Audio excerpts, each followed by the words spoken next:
Isang mapagpalang araw sa inyong lahat. Narito ako upang tulungan ka na maunawaan ang mga paksa sa issue sa suliraning paggawa. Ang video na ito ay ginawa para sa karagdagang konsepto sa ating Araling Panlipunan 10, mga kontemporaryong issue. Handa ka na ba?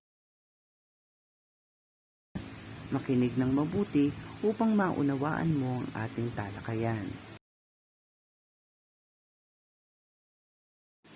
Sa ating pagsisimula, ang layunin ng paksang ito ay ang mapaliwanag ang kalagayan, suliranin at pagtugon sa isyu ng paggawa. Suriin natin ang mga sumusunod na larawan.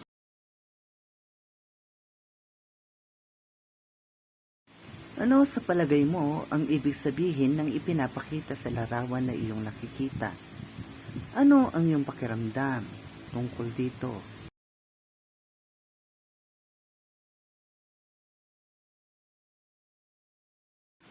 Sa araw na ito, pag-usapan natin mga mag-aaral ang konsepto ng paggawa bilang karagdagang impormasyon sa module ninyo sa linggong ito. Bago tayo magpatuloy, ang kahulugan ng paggawa ay tumutukoy sa mga trabaho, empleyo, pinagkakakitaan, negosyo at mga gawain. Dahil sa lumalaking suliranin dulot ng pandemya,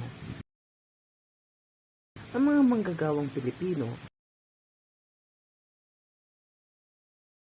ay umaharap sa iba't ibang anyo ng suliranin at hamon sa paggawa tulad ng mga sumusunod: mababang pasahod, kawalan ng seguridad sa trabaho, job mismatch at kontraktualisasyon. Palalimin natin ang konsepto na nakapaloob sa paksang ito. Ating pag-usapan ang eskemang subcontracting.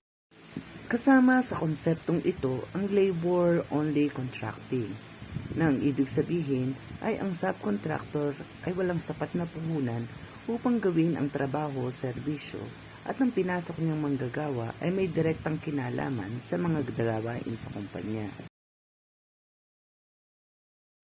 Kung kaya, nagkaroon din tayo ng mura at flexible labor, na ang ibig sabihin ay isang paraan ng mga kapitalismo o namumuhunan upang palakihin ang kanilang kinikita at tinutubo sa pamamagitan ng pagpapatupad ng mababang pagpapasahod, paglilimita sa panahon ng paggawa ng mga manggagawa. Kung kaya, lumabas ang konsepto ng kontraktualisasyon. Hindi naging maganda ang nagiging kalagayan ng mga manggagawang kontraktual o kaswal. Hindi sila binabayaran ng karampatang sahod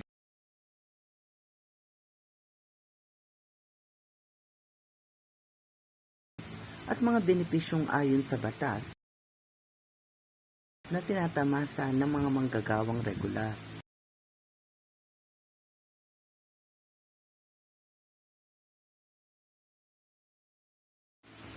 Naiiwasan ng mga kapitalistang maging ang pagbabayad ng separation pay, SSS,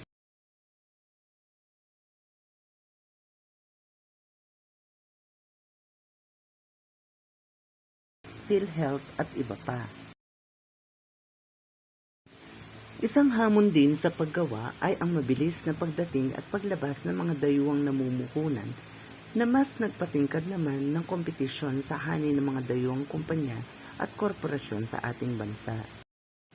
Ang globalisasyon at ang paggawa. Ilan sa maraming naidulot ng globalisasyon sa paggawa ay ang mga sumusunod: demand ng bansa para sa iba't ibang kakayahan o kasanayan sa paggawa na globally standard. Mabigyan ng pagkakataon ang mga lokal na produkto na makilala sa pandaigdigang pamilihan. Binago ng globalisasyon ang workplace at ang mga salik ng produksyon tulad ng pagpasok ng iba't ibang gadget, computer, IT programs, complex machine at iba pang makabagong kagamitan sa paggawa. Dahil mura at mababa ang labor o pasahod sa mga manggagawa, kaya't madali lang sa mga namumuhunan na magnegosyo o magpresyo ng mura at mababa laban sa mga dayuhang produkto o mahal na serbisyo at pareho ang kalidad sa mga produktong lokal.